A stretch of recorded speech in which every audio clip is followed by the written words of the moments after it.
সকালে আজকে যাব এইগ্রার বাড়ি। শ্রীহুকে তাই সকালে উঠেই আগে ওর ব্রেকফাস্ট কমপ্লিট করিয়ে নিয়েছি। ওর যা যা কাজ ছিল সেগুলো আগে কমপ্লিট করে এখন ব্যাগ গুছিয়ে বেরিয়ে এসেছি। কথাগুলো যত স্মুথলি বললাম, কাজটা কিন্তু তত স্মুথলি আজকে হয়নি, কারণ গতকাল রাতেই আমার ব্যাগ গুছিয়ে রাখার কথা ছিল, কিন্তু টায়ার্ড হয়ে আমি সেটা করিনি। এদিকে ঘুম থেকে উঠেছিও আজকে 8টা। যাই হোক, এখন পৌঁছে গিয়েছি বাড়ি।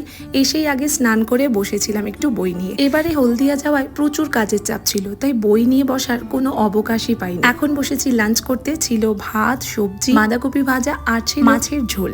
আসার পর থেকেই শ্রীহুর পুরো দায়িত্ব মায়ের উপর দিয়ে দিয়েছি, আর নিজে নিশ্চিন্তে দুপুরের ঘুমটা দিয়েছি। কয়েকদিন হলো রাতে ঠিক করে ঘুম হচ্ছিল না, তাই দুপুরের এই ঘুমটা আমার ভীষণ দরকার ছিল। ঘুম থেকে উঠে দেখি ছোট্ট পুরুত মশাই এখন ঠাকুর ঘরে এসে মাকে মায়ের পুজোতে হেল্প করছে। আজকে বিকেলে কোনো ক্লাস ছিল না, কারণ আজ শনিবার নয়। সন্ধেবেলা চাউমিন খেতে ইচ্ছে করছিল, তাই বাজার থেকে এনে খেলাম, কিন্তু পরিমাণ এতটা ছিল রাতের ডিনারটা আজকে স্কিপ করেছি।